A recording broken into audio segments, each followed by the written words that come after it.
안녕하세요. 저택업TV의 명품 PD 한PD입니다. 자, 오늘 이 시간은 수도권 외곽으로 확대되고 있는 주택난 그리고 주택 전선 이 주제를 가지고 최근에 그 주택 시장이 수도권 외곽에서 어떤 일이 벌어지고 있나 한번 살펴보겠습니다. 그것에 따라 요즘 정부도 바삐 움직이고 있는 것 같아요. 그런 전체적인 이야기를 한번 시황을 한번 이야기해 보겠습니다. 요즘 그 정부가 무척 바빠졌어요. 자, 정부가 연일 그 대책을 내놓고 있는데 사실 뭐 1월 달이면 거래량도 그렇게 많지 않았어요. 뭐 수도권, 뭐 서울 저번 달에 비해서도 많지 않았고, 그리고 시기적으로도 비수기이고. 자, 그런데 정부가 연일 정책을 내놓고 있단 말이에요. 자, 이제 그게 왜 그러냐 이거죠, 왜.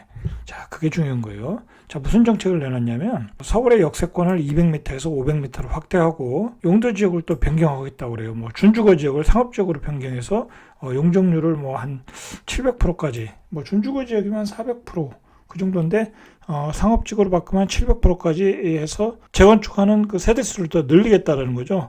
층고를 더 높이겠다는 얘기니까. 자, 요런 정책이라든지. 자, 그리고, 설 이전에 깜짝 놀랄 공급 대책을 또 마련하겠다고 그래요. 자, 이거 이제 뭐 별 의미는 없는데, 자, 어쨌든 대책을 좀 마련하겠다고 그래요. 자, 그리고 또 공공재개발을 또 발표했잖아요. 뭐 한 7, 8군데 발표를 했어요. 그 좀 합의가 된 부담금을 줄일 수 있는 그런 혜택을 주면서 또 용적률이 올라가니까 그만큼 이제 부담금이 줄어드는 거죠. 이제 그런 그 공공재개발을 발표해서 도심에서도 우리가 이렇게 주택을 공급할 계획이 있다.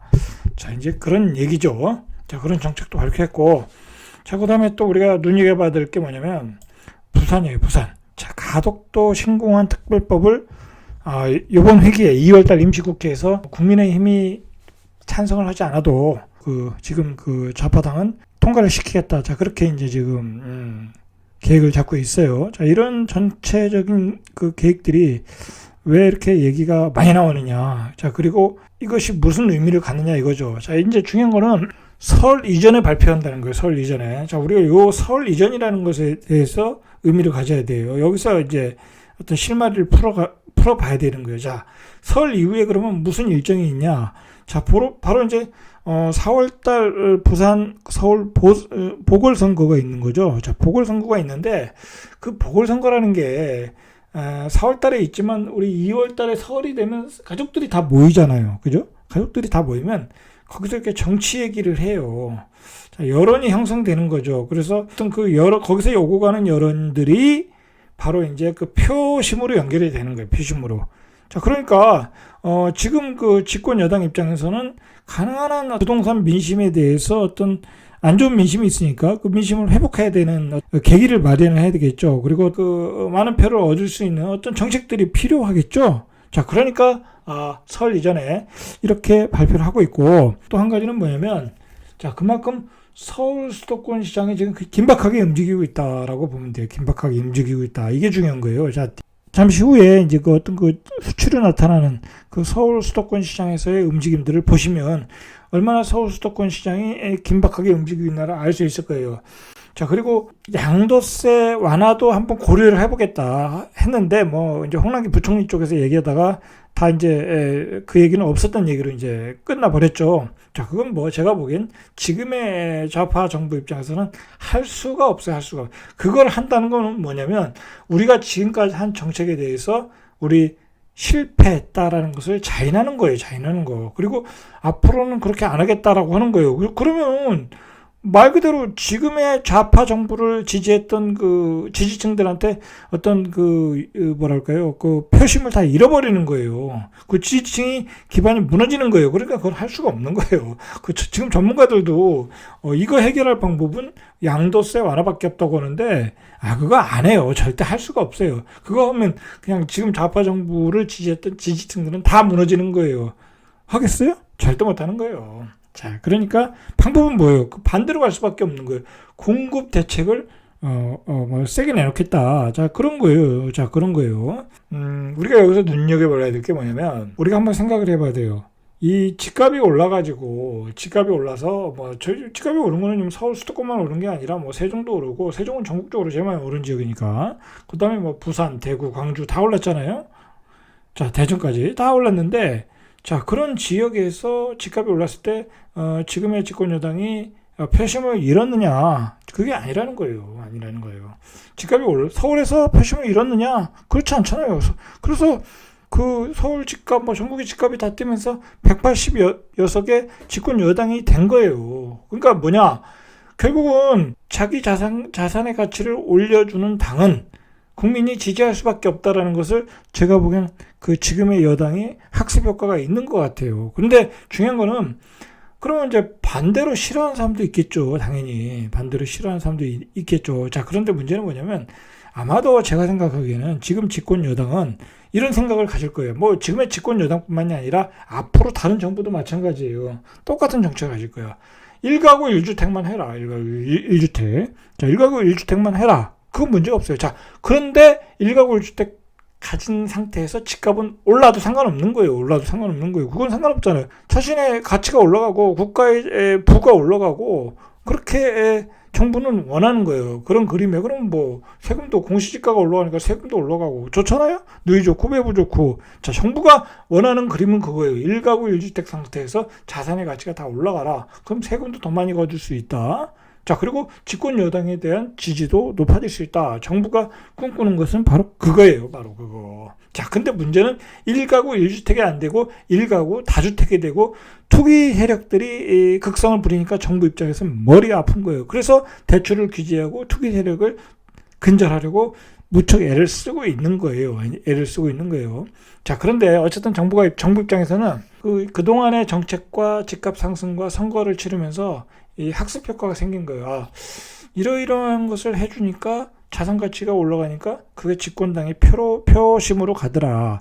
자, 이번 서울 선거도 마찬가지예요. 서울 부산 선거도 마찬가지예요. 예를 들어서 부산 선거 같은 경우는 이건 뭐 정치 이야기를 하려고 하는 것은 아니고, 자, 어떤 부동산 정책과 정치와 어떤 주택시장과는 이렇게 연관관계가 있더라는 거예요. 있더라. 자, 그래서 제가 말씀드리는 거예요. 자, 예를 들어서 가장 뚜렷하게 나타난 것이 부산이에요. 부산은 오거돈 부산시장의 성추행 사건으로 물러나고 이제 야당이 유리한 국면으로 선거가 사전 여론조사에서 유리했었죠. 야당이. 자, 야당이 분명히 유리했어요. 근데 요즘은 이게 그렇지가 않다라는 거예요. 조금 비슷해졌거나 오차 범위 안으로 들어왔다는 거예요. 예를 들어서. 그렇다는 건데, 자, 그게 이제 계기가 뭐냐면 바로 이제 정부가 가덕도 신공항 특별법을 발표하면서 그런 거예요. 발표하면서.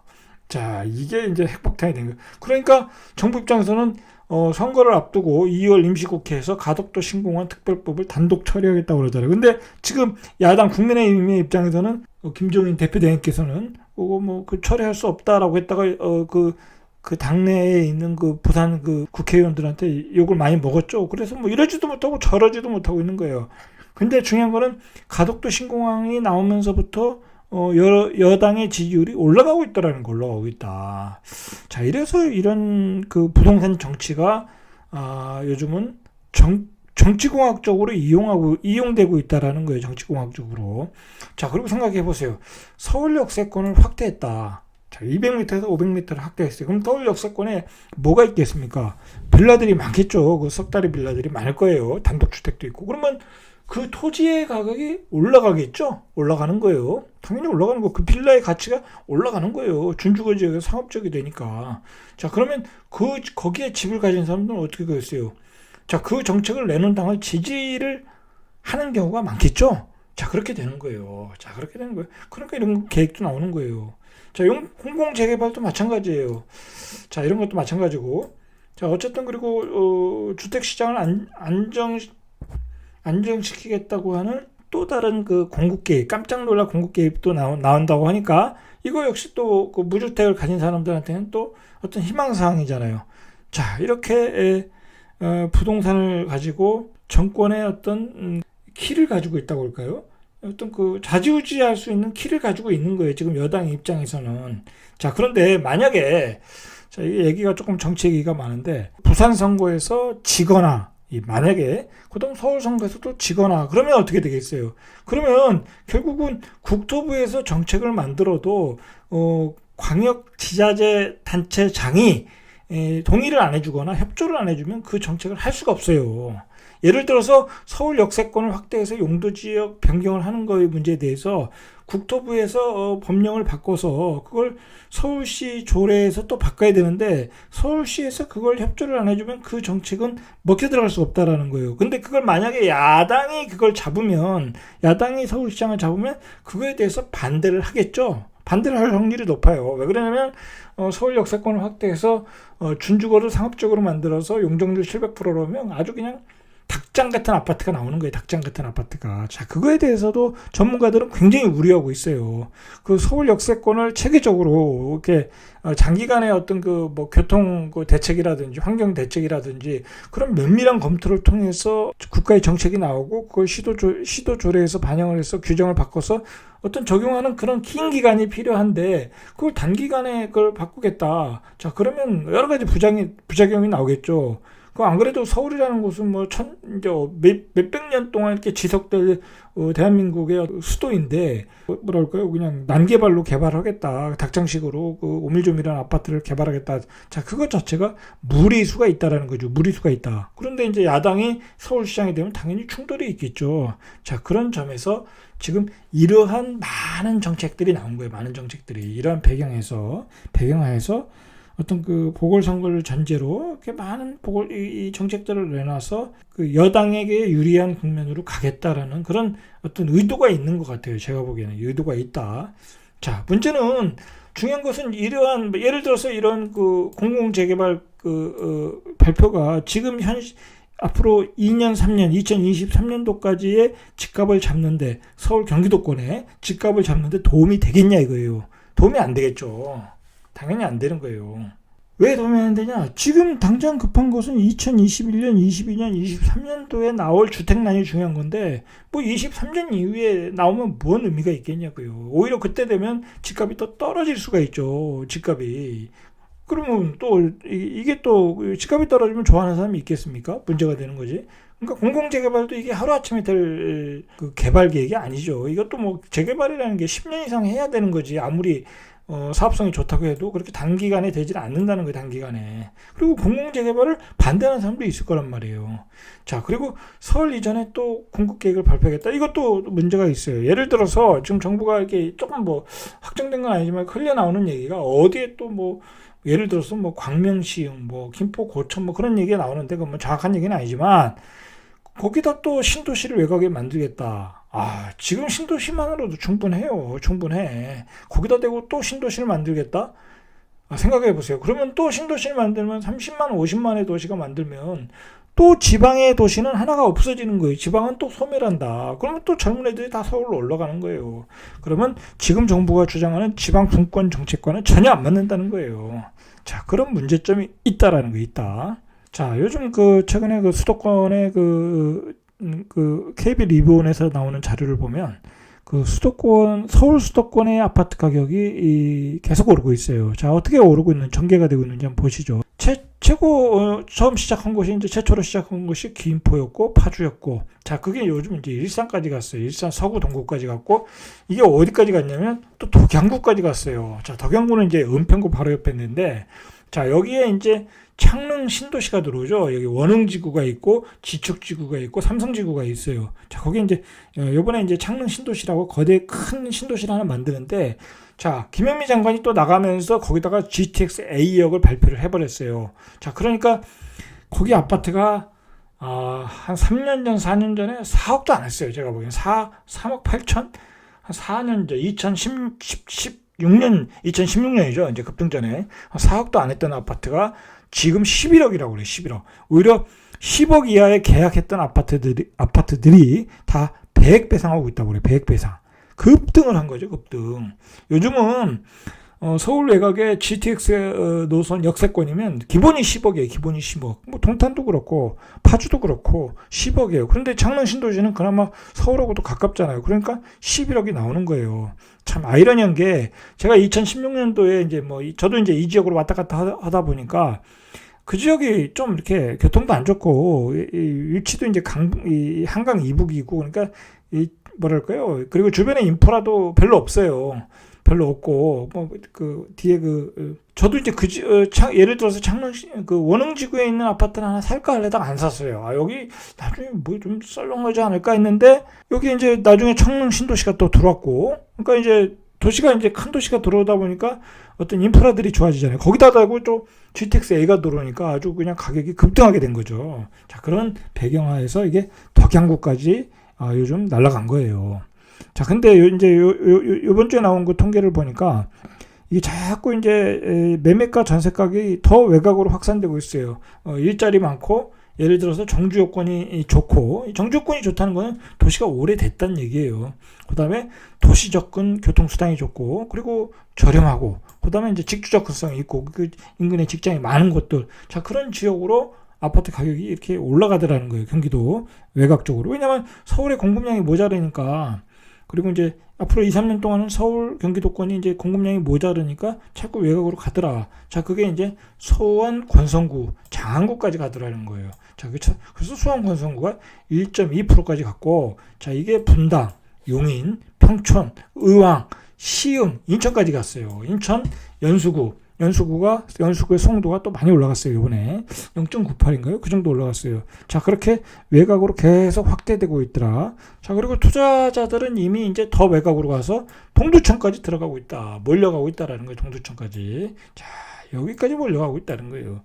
자, 이렇게 그 수도권 전선이 확대되는 조건들을 보니까 정주 요건이 좋고, 도심이 접근 가능하고, 도심으로 출퇴근이 가능하고, 그러려면 지하철이 있어야 되겠죠? 교통수단이 좋아야 되고, 그리고 가격이 저렴하고, 어차피 외곽으로 가는 사람들은 서울 도심에서 이제 비싸가지고 외곽으로 또 밀려나가는 경우가 많으니까 저렴해야 되겠죠? 자, 그런 아파트들로 계속 가고 있더라. 자, 그러니까 결국은 이게 이제 무슨 문제가 있냐면, 임대차 보호 3법으로 인해서 서울 전셋값이 뛰면서 이런 현상이 나오게 됐다. 자, 이게 통계로 보면 경기도가 0.65에서 0.66으로 뛰었다고 그래요. 그러니까 이제 올라가고 있다라는, 방향이 우상향하고 있다라는 거예요. 이게 중요한 거예요. 이게 지금 1월 달이에요. 1월 달인데, 성수기, 3월 달 지나고 또, 하반기, 가을 지나면 더 급격하게 올라갈 수 있다라는 게 문제라는 거예요, 이게. 자, 2008년 이후에 가장 높은 상승률을 기록하고 있다라는 거예요. 이 퍼센테이지가. 1월은 비수기인데, 자, 이게 문제라는 거예요. 고양 덕양구는 1.66. 아까 말했듯이 그 창릉 신도시, 고양 일산 동구 1.64. 이런 지역이 그동안 이렇게 좀, 다른 지역에 비해서 덜 올랐잖아요. 그러니까 올라가는 거예요. 남양주 1.33. 자, 그리고 성남 중원구 1.06. 하남 1점대. 연수구 0.61. 서울도 지금 0.38에서 0.39 계속 올라가고 있더라는 거예요. 자, 근데 중요한 건 뭐냐면, 서울은 작년에도 그렇게 급등을 했어요. 그런데도 그 급등한 상태에서 아직도 올라간다는 거, 아직도. 자, 이게 문제라는 거예요. 전세 가격도 아직도 올라간다. 0.30에서 0.32. 자, 이게 문제라는 거예요, 이게. 자, 그리고 이제 지방은 그나마 이제 규제 지역으로 묶는 바람에 가격이 이렇게 안정돼 가고 있어요. 안정되고 가고 있어요. 근데 특이한 적이 있는데, 지방에서는 대전 유성구가 조금 강세더라고요. 거래가 12월 달에 조금 됐어요. 여기 대전도 올해 이제 입주 물량이 모자르고, 그리고 이제 세종이 많이 뛰었잖아요. 세종이 많이 뛰니까, 세종으로 진입을 못하는 사람들이 대전에 또 사는 경우가 있을 수 있잖아요. 그죠? 그러니까 대전에 거래가 조금 되더라. 그래서 대전 유성구가 매수자 위의 지수가 나오고 있다. 그렇게 보시면 될 것 같아요. 서울은 지금 기대감에 꽉 차고 있다. 이게 문제예요, 이게. 자, 이게 뭐냐면, 자, 서울 강남 4구가 부동산 감독원 기준으로 7개월 만에 큰 폭 상승을 했다. 0.14. 자, 강남은 지금까지 엄청 올랐는데도 또 큰 폭의 상승을 하고 있다라는 거죠. 자, 이게 왜 그러냐면, 지금 이제 여론조사를 하면 이 야당이 조금 유리하게 나오잖아요. 아주 본격적인 선거 국면은 아니지만, 어쨌든 그 새로운 야당 시장이 오면, 재건축 규제가 완화될 것이다. 자, 그러한 기대감으로 강남 4구의 재건축 시장이 또 신고가 행진을 벌이고 있다는 거예요. 음마아파트 8사가 24억을 찍었다고 그래요. 자, 압구정동도 평당 1억 정도 갈 정도로, 여기 사는 사람도 걱정을 하고 있다고 그래요. 자, 이러한 그 강남 재건축의 신고가 행진은 바로 새로운 시장에 대한 기대감. 자, 그러면 이게 계속 4월 달에 선거가 있으니까 계속 가격이 올라갈 수가 있겠죠. 매물이 안 나온다는 거죠. 자, 그러면 이제 어떻게 될까요? 역시 이제 각자 도생이에요. 자, 요즘 최근에 그 주택 시장이 너무 많이 오르니까 젊은이들이 다 포기했겠죠? 더 취직도 안 되고, 취직해도 돈 모아서 어떻게 살 수가 없으니까, 요즘 그래서 젊은이들이 이제 주식 시장으로 많이 들어갔어요. 주식 시장. 자, 비트코인이나 주식 시장으로 많이 들어갔는데, 젊은 친구들이 주식에 대해서 많이 했겠어요? 또 다 주린이들이 많겠죠? 자, 여기서 문제가 있는 거예요. 근데 정부는 또 이렇게 주식 시장으로 몰려가는 거에 대해서 별로 이렇게 부정적으로 보질 않아요. 물론 신용대출도 과열되니까 신용대출도 규제하겠다고 하는데, 부동산 시장으로 가는 것보다 주식시장으로 가라. 이제 은근히 또 그렇게 유도하는 경향이 있어요. 자, 그런데 저는 이제 부동산도 하고 주식도 하지만, 주식이 굉장히 위험한 거예요. 일반인들은 뭐랄까요, 기업에 대한 분석도 안 되고 그냥 불나방처럼 덤벼드는 게 있어요. 그냥 뜨거운 곳으로 가는 거죠. 급등하는 주식이 가는 거죠. 자, 그러면 거의 다 물릴 가능성이 많아요. 그리고 지금 지수에서 들어가서 얼마를 더 먹겠냐, 이거예요. 얼마를 더 먹겠냐. 벌써 1,400, 1,800에서 2,000 그런 가격대에서 산 그 전문 투자자들은 여기서 다 패대기 하려고 그러는데 젊은 애들이 그런 시장으로 오고 있다라는 거예요. 자, 이거 나중에 단기간에 지금 단기 꼭지점은 아니지만 어느 정도 꼭지점이 형성되면 오히려 폐해를 볼 수 있다. 자, 그래서 그런 걱정이 있는 거예요. 그런 걱정이 있는데 젊은이들이 주식시장으로 가고 있다라는 거예요. 자, 이게 문제라는 거고. 자, 그 다음에 아까도 말했듯이 서울 수도권에 계속 공급 계획을 발표한다는 것은 지방을 소멸로 몰아가는 거예요. 소멸로. 자, 이게 이제 또 다른 신도시를 발표했다가는 진짜 욕을 바가지로 먹는 거예요. 바가지로. 자, 그것보다는 재건축을 완화하고 그런 정책으로 이렇게 가야지. 그리고 있는 것을 빨리 추진하고 그 다음에 어떤 규제를 풀어주고 양도세 완화라든지 그런 정책으로 가야 되는데 여기다 대고 또 공급으로 가겠다. 그거 단세포적인 정책이 될 수 있어요. 자, 그러면 안 된다는 거예요. 또 그러면 또 지방의 역풍을 맞을 수 있는 거예요. 지방 앞으로 그 4월 보궐선거도 있지만 내년 이제 지방선거 대선이 있잖아요. 그러면 또 개발 정책은 계속 나올 수밖에 없어요. 앞으로 내년에는 개발 정책이 계속 나올 수밖에 없어요. 왜냐하면 지금의 여당은 어떤 그 개발 정책을 내놓으면 그게 여당의 지지표로 이렇게 표심으로 돌아온다는 것을 알았어요. 자, 그러면 개발 정책이 나온다면 또 집값이, 땅값이 계속 올라갈 수밖에 없겠죠. 자, 그런 문제가 있다라는 거예요. 그런 문제가 있다. 자, 그리고 우리가 마지막으로 이제 이번에 공급 대책이 나오고 하는데 역시 기대할 게 없다. 공급 대책. 왜냐면 지금 당장 급한 매물 어떤 그 구축 투자자들이 가지고 있는 다주택자들이 가지고 있는 매물들이 시장에 나오는 게 중요하지 5년 뒤 10년 뒤에 질 아파트가 중요하지 않다라는 거예요. 5년 뒤 10년 뒤 아파트는 그때 지금에 있는 것 가지고도 충분한데 거기다 대고 또 뭘 더 계획을 짜냐 이거예요. 그런 것은 별 의미가 없다라는 거예요. 그런 것은 다음 정권에다가 이임하면 되는 거예요. 자, 그런 문제가 있다. 자, 결론을 내려보겠습니다. 주택시장은 지금은 올해는 그 자산시장이 버블이 생기는 시장이에요. 어떤 유동성도 너무 풍부해졌고 부동산 시장, 주택시장, 비트코인 시장이 전부 다 강세 시장이기 때문에 어떤 거기서 만들어지는 그 유동성들이 결국은 다 부동산 시장으로 몰려올 수밖에 없어요. 자, 부동산 시장으로 몰려올 수밖에 없다. 거기에다 주택시장에 대한 공급량이 서울 경기도 공급량이 절대적으로 모자른 구간이다. 자, 그리고 지방시장은 좀 자리를 잡고 있다. 그러면 지방시장에 있는 투자자들은 또 그 화력을 다 서울 수도권으로 몰려올 수밖에 없다. 자, 그런 상황이라는 거예요. 그런 상황에 정부가 공급량을 늘려주겠다. 자, 그거 대책으로는 어림도 없다. 자, 그러면 무주택자들은 어떻게 해야 될 건가 한번 고민을 해보시면 되는 거고. 자, 그리고 청약을 받으실 분들은 또 전략을 나름대로 짜보시면 되는 거고, 그 다음에 이제 다주택자를 가진 분들도 있겠죠. 자, 다주택자를 가진 분들은 이것도 기억하셔야 돼요. 주택시장과 주택시장과 주식시장은 틀려요. 주식시장은 버블이라고 하면 그날 그냥 상한가에 던지면 되는 거예요. 던지면 되는데 우리 주택시장도 이제 버블 구간으로 들어가고 있기 때문에 그게 언제 터질 줄 모르죠. 그건 언제 터질 줄 모르는 거예요. 근데 그게 터지고 난 다음에는 주택시장에서 내가 가지고 있는 주택수를 줄일 수가 없어요.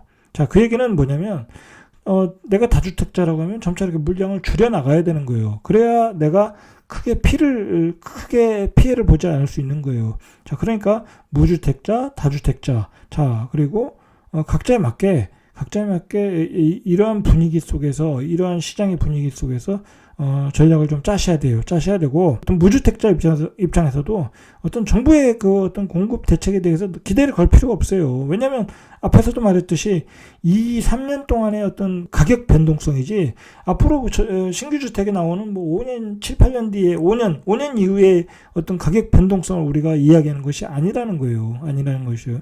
그렇다고 내가 5년, 10년 뒤에 어떤 공급주택을 해줄 주택이 내게 될 것이다라는 보장이 없는 거예요. 그리고 5년, 10년 뒤에는 또 집값이 떨어질지도 몰라요. 자, 그러니까 그건 별 의미가 없다라는 거예요. 별 의미가 없다. 자, 그런 점들을 좀 꼼꼼하게 다각적으로, 입체적으로 좀 생각을 하셔가지고 전략을 짜야 돼요. 그냥 단순하게 정부가 발표하는 정책, 그 다음에 현재 상황에서 벌어지는 어떤 상황 가지고 판단하는 게 아니라 다각적으로 이렇게 면밀하게 검토를 하셔야 돼요. 각자 그 다주택자건 무주택자건 그렇게 판단을 하셔야 된다. 자, 이상 절대값TV의 명품 PD 한 PD였습니다.